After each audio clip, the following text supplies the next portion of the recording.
my piece on being close and far away. 2017.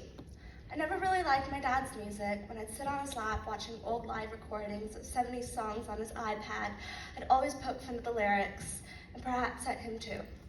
But he kept on playing his music while washing dishes late at night, and when no one was watching, I imagined that he'd sway along to the music. But that was back before he lived with us, back when he would drive every other weekend from Gambier, Ohio to Houston, Texas, in his two-door Volkswagen Golf, drinking black coffee and eating handfuls of trail mix. Sometimes I wonder what music my dad would listen to on a road trip. He always let me play my music in the car, and I never really made an effort to understand his. 2015. I always hated when my mom had to go on work trips. It wasn't very often, but whenever she'd announce it, I'd feel devastated. I think that's why she stopped telling me with anticipation. Usually, when my mom left, my dad would stay with me. We'd eat his version of tuna pasta and watch science documentaries until either one of us would fall asleep. He'd take me to the park, to the museum, to various cafes. One time, instead of him coming to stay with me, I went to him. I spent Thanksgiving with him in Gambier. The first night, we stayed up late watching The Incredibles while my mom snored softly next to us. We spent the second night in a hotel in Columbus, so my mom would be able to catch her flight the next day. That morning, after I had cried and my dad had consoled me, he took me to a Lego store. Then we went to Trader Joe's, and the rest of that week we played a game I had dubbed Catch Me If You Can. I would skip on the couch cushions of his rental home until he could catch me. Towards the end of the week, we got a light snowfall. My dad woke me up early that morning, so I wouldn't miss a single minute of it. 2026. I'd never imagined what my first Christmas without my parents would be like. It wasn't lonely, or maybe only in the beginning, but by New Year's Eve, I'd gotten used to it. I was playing cards in a corner with my cousin when I heard a familiar guitar riff. Kept thinking about it during dinner and at midnight as I sipped my Martinellis from a champagne shoot. The next day, I flew to Houston, and when I was back with my mom, I played the song for her.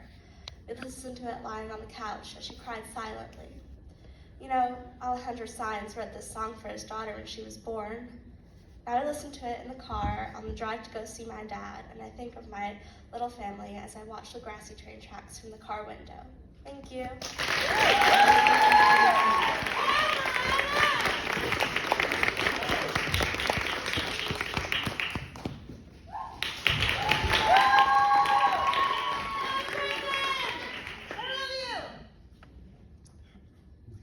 Good evening. My name is Crimson Bolivar, and I'm going to read my poem, Miss, a bilingual personal poem about the grief of an immigrant. Mother, the years feel like centuries. Each passing day, I drown in the river of your absence. Since I left, grief follows me. Will you still love me if I come back, even though I left you when you needed me the most? I wonder how life could be with you sitting next to me. Living was a life or death choice. And the Americans, they give me all these labels: refugee, alien, illegal, and they choose to forget human. Am I still a human to you, Mama? Nostalgia becomes a river. It traps me. It feels like you're gone forever, even if your heart is still beating. I cry silently. You can't hear my cries from this distance. This distance separates us. I miss seeing your beautiful eyes on Sunday mornings, making me my favorite food. We've been separated for so long, I have forgotten what your meals taste like and the sound of your voice in person. I find peace when looking at your pictures, distracting myself with the memories of our embraces. The sight of you drinking coffee while looking at the cardinals through the window is nothing but heartwarming. I want you to meet your grandson, the one with English as his mother tongue, the one whose loneliness has become normal because his parents are his only present family members. He will be good friends with his cousins, and if only everything got better, he will be playing with you every day saying, Abuela, te amo. La nostalgia es un río en el que me ahogo sin poder escapar. Siento que te he perdido, aunque tu corazón aún esté latiendo. Lloro en silencio porque la única forma de verte es dentro de un celular. No puedes oír mis llantos desde esta distancia que nos separa. Extraño despertar y ver tus brillantes ojos. Hemos estado separados por tanto tiempo que olvidé el sabor de tus comidas y tu voz resonando en mis oídos. Quisiera que conozcas a tu nieto, el que tiene el inglés como su lengua materna. Para él, la soledad es el plato de cada día. porque él y su madre son sus únicos familiares presentes en su día a día. En un mundo perfecto, él jugaría con sus primos y entonaría melodías de amor en tu hogar. Trabajo duro por ti, todo lo que hizo es por tu bien. Este sufrimiento no es permanente y lo sé. Nos volveremos a ver. El abrazo que te daré será tan inolvidable como el día del que te conocí. I will embrace you in the future. This feeling is not permanent, and I know that everything I did was for your well-being. The hug I will give you will be as unforgettable as the day we met. Thank you.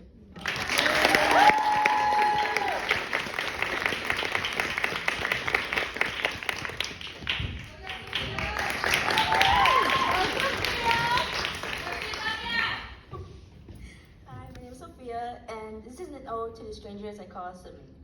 But before I start, I want all of you, yes you, the audience, to do is raise your hand if you have siblings. Good thing I can see you, because I thought these lights would be blinding me.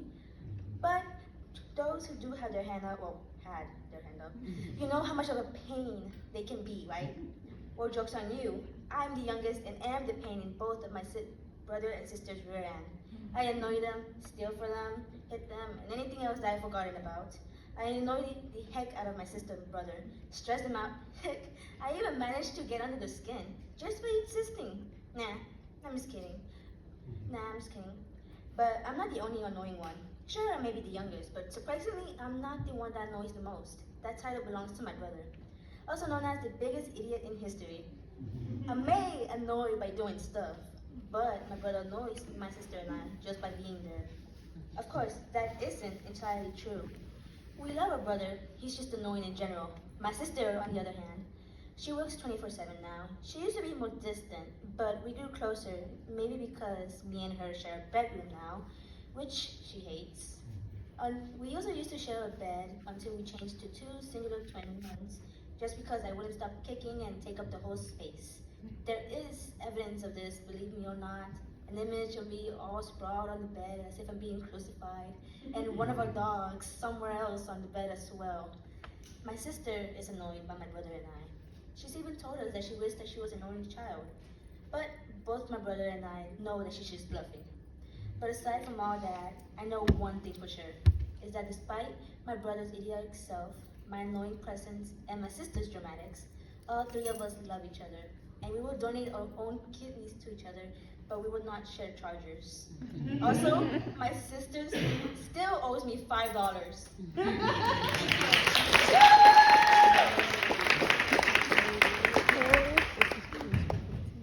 What? What?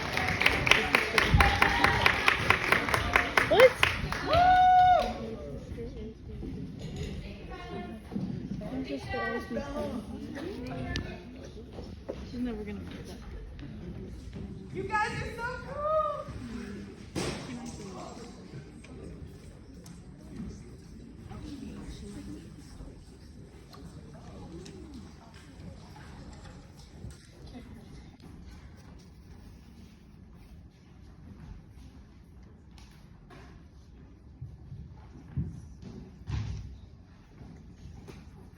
Okay, hi there neighbors. My name is Bella Ramirez, and today I'm going to be showing you an excerpt from a much longer musical that I've written called It's You I Like. It's based off the life of Fred Rogers, also known as Mr. Rogers. And today I'm going to be showing you a short excerpt, a scene. Scene 2. Freddie, young Fred Rogers, is standing outside of his grandparents' house. It is an afternoon in 1940. Fred's voice is over the sound system. He is narrating the story. That's me when I was little. I wasn't a bold kid. In fact, I stayed inside a lot and didn't want any attention. Freddie is crowded by two boys, Jack and George, standing over him and chanting. Fat Freddy, who's more ready to beat up Fat Freddy? Freddie backs away as they start showing their fist. A man, Ding Dong, Fred's grandfather, pokes his head out of the window. That's my grandfather, Ding Dong. I gave him that name when I was little and would sing the nursery rhyme, Ding Dong Dell. Hey, go be an issue somewhere else. They quickly exit. Ding Dong opens the door to his house and walks outside to find Freddie. He's crying. Freddie, are you okay? Yeah. Ding dong, why am I like this? Like what? You know, awkward.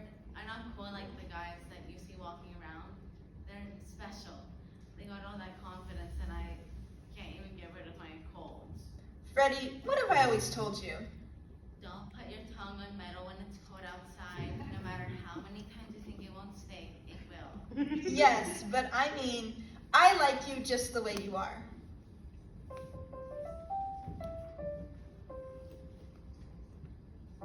Just the way that you are. Just the way that you are. Just the way that you are. Just the way that you are. I don't really care. By the clothes of your hair. But it's the way that you are. That's what makes you the star.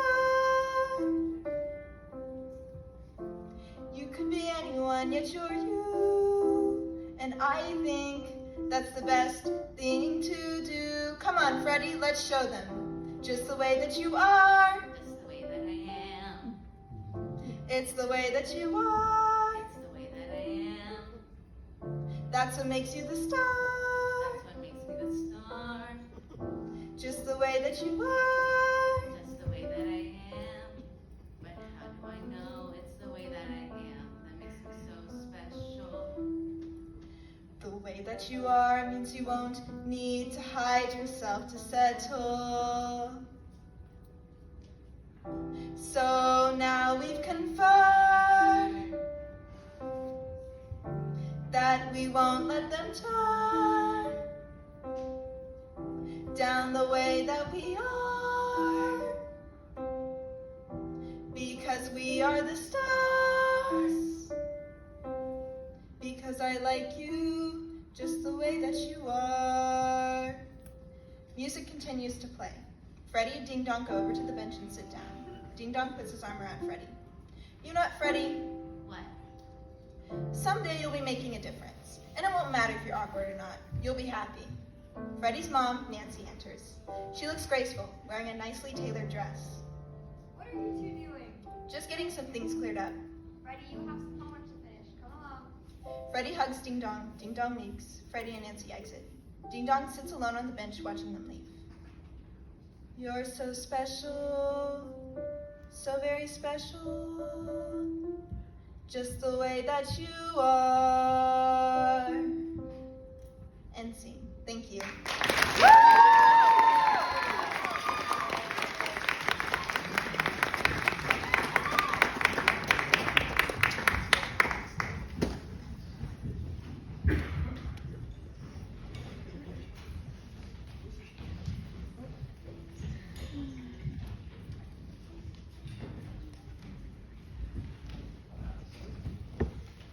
Wow, that was such a beautiful song. It's enough to make a grown man cry.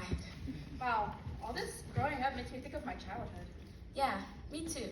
You know, when I was a kid, I used to play outside a lot. Wait, same. My grandma used to take me to pick figs off of her fig tree. She always made sure to give me the ripest ones. I think Kieran Tate talks about something similar in her piece. Right. Let's give it up for Kieran Tate.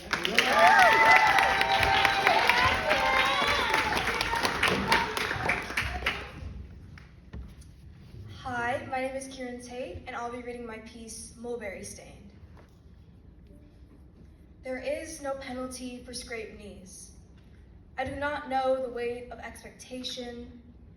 Truly, I am just an extension of the playground, brightly colored and rusted over, playing in the lights, forever tan. My elementary playground was a box of mulch, but meters of green stretched out beyond that. The ditch, the orchard, the bamboo forest. 100 different parts we named and dedicated to ourselves. The best sports were made on the bridge, the worst in the tall grass. We had our own kingdom, made of sticks and palm fronds. But what stood tall and branched in every direction was our mulberry tree. It was across the ditch, a quick dip in the grass that could trip anyone up. We would push each other down, each of us attempting to reach the fruit first. Mulberries are odd little things, almost like compressed blackberries. They have a million tiny seeds that go everywhere, but the ripest ones burst on your tongue. I couldn't tell you when mulberry season was, just that every year, like clockwork, the tree would bloom. Thousands of little berries sprouted in its leaves, hundreds more falling to the ground. The unripe ones were a light red, sour and chewy, and to me, disgusting.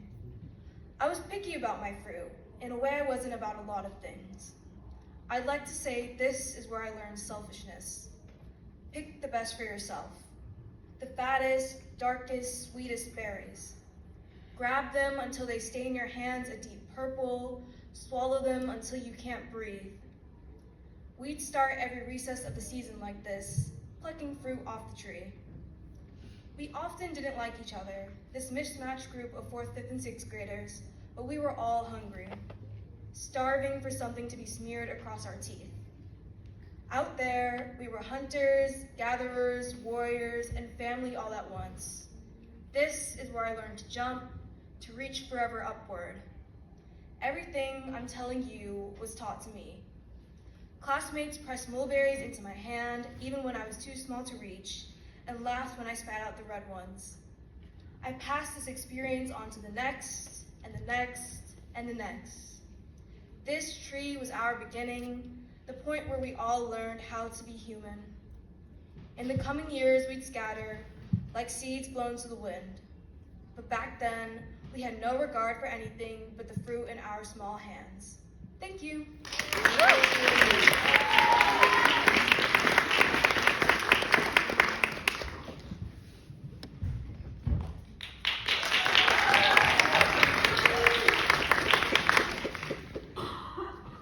Hi, my name is Herman Ramirez Torres, and this is my piece entitled Letters to My Ancestors. Growing up on Telephone Road in Houston, every kid in elementary school was Latino. Some of us grew up only knowing English. Some of us grew up to be Mexican. Some of us grew up with many siblings. I didn't have any of the three. I resented the people that did because I felt unlucky for not being able to say my mom knew English or that I even had siblings at home. Every time I asked about it, Mama only looked at me with gloom. However, I could only look down at my hands and begin to ball them into fists. On the first Sunday, Dad, Mom, and I were in the pews of our church. I shuddered every time my father clapped the praise songs and was in awe of the music.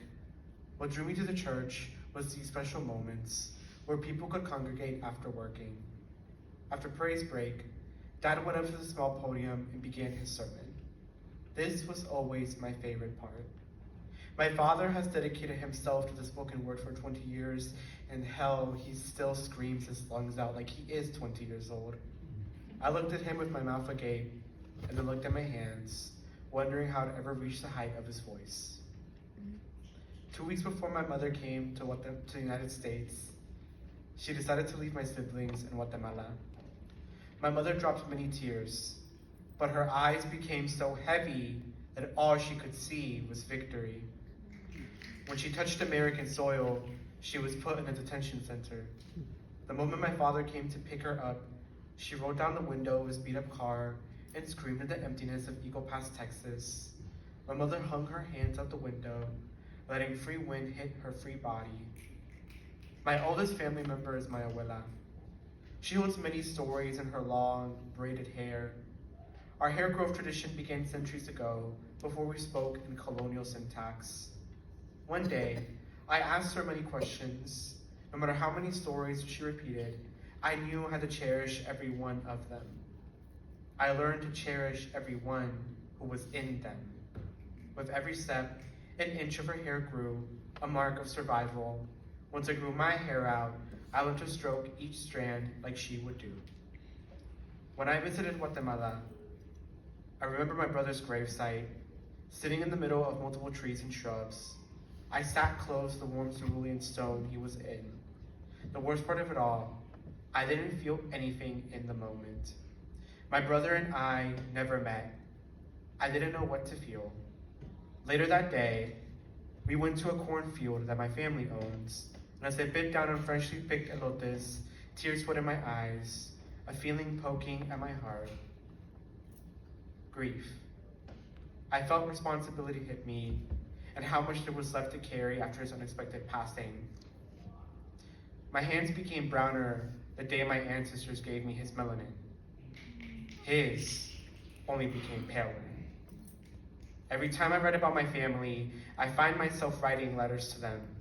I do this because this is how I preserve their legacy. I do this because I am my ancestors' wildest dreams. I can feel them dancing to every line written in this piece. And soon, they'll give me a handwritten invitation to dance, too.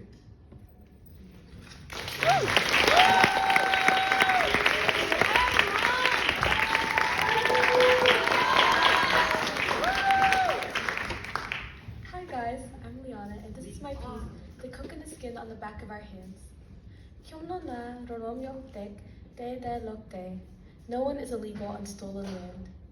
A body cannot tell the difference between imaginary borders.